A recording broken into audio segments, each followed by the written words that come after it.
လာပါမင်းကအုံစိမ့်ဖာလူတာလေးဖြတ်တော့မှာဖြစ်ပါတယ်မင်းလို့ရှိမှာတော့ဖာလူတာလို့ခေါ်တယ်ဒီမှာရှာလက်ပတ်ရီလို့ခေါ်တယ်အမျိုးမျိုးခေါ်ကြပါတယ်တကယ်ကတော့ရိုးရိုးလေးပါပဲအုံစိမ့်လေးကိုတောက်တာပါမင်းကတော့အုံသိမြင်မနေနိုင်ပါဘူးအမြဲတမ်းကိုဝယ်တောက်ဖြစ်ပါတယ်ဒါလေးကတော့ဘောက်တော်ပတ်ရောက်တဲ့အခါမှာအုံသီးတဲ့တွေ surprise ဖြစ်သွားတယ်မင်းလည်းသိမရဘူးဒီနေရာရောက်တော့လေ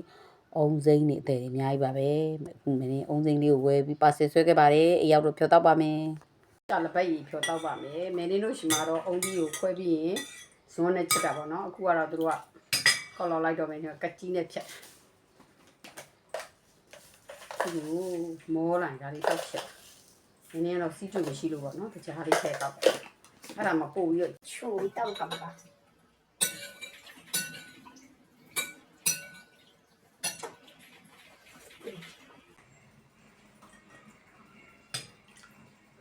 ကော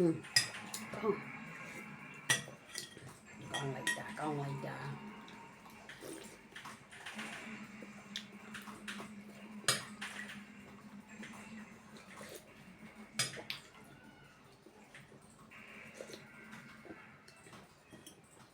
အုံးဒီကဝယ်လို့ရှိရင်ဒါဟိုကပါလေဖက်လိုက်လို့ပြောတာဖက်လိုက်ဆိုမှဝါလို့ရှိရင်နည်းနည်းထွက်လို့ဂျယ်လီဆိုတော့ဟိုသူကနှစ်ချိဘက်ပေါ့အဲ့လိုမျိုးပေါ့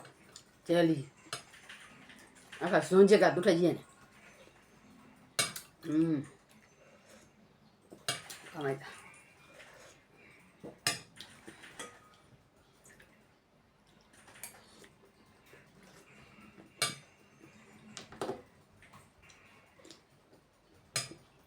အုံစိမ့်ဖြော်ရအုံးရှာလက်ပိတ်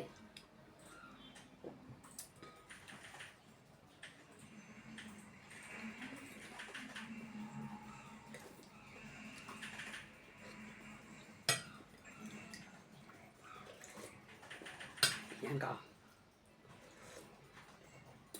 ကိုယ်ပိုင်ကိုလောက်တော့တာ3000တစ်လုံးဂျားနှစ်ဆောင်ထည့်လိုက်ပြီးသွားပြီဝမ်းနေပါသွားတယ်ဆိုလို့ရှိရင်ကြတော့ကျမ်းမာကြီးလို့ခေါ်တယ်အဲ့ကြိုင်တော့လုံးဝအသားမပါဘူးအုံစိမ့်ရည်တက်တက်တောက်တယ်မင်းကြီးကတော့အုံစိမ့်တောက်မှဆိုလို့ရှိရင်အနီအောင်အုံသီးကိုတိတ်မကြိုက်ပါဘူးမင်းကြီးစိတ်ထဲမှာအဲ့အနီအောင်အုံသီးကအချင်းတက်သေးပါတယ်လို့ထင်ရတယ်အဲ့တော့ဒီလိုမျိုးအလုံးတအားကြီးနဲ့ချိုချင်မှချိုတာချိုတာအလုံးကြီးတယ်အဲ့တော့မင်းကြီးတို့ကိုတကြားနဲ့ထည့်တောက်လိုက်တော့အရန်ရတာရှိပါမိုက်တယ်အဲ့တော့စီးကြိုမရှိဘူးဆိုရင်တကြားလေးနဲ့တောက်ဒီကတတာလေးတွေမှာနည်းနည်းထည့်ထားမယ်ဆိုရင်တော့အေးလေးနဲ့ပို့တောက်လို့ကောင်းတယ်အခုလည်း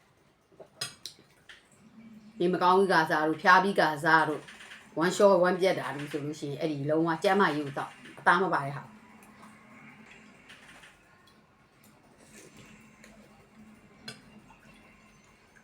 တောက်ကောင်းအဲ့ပါရ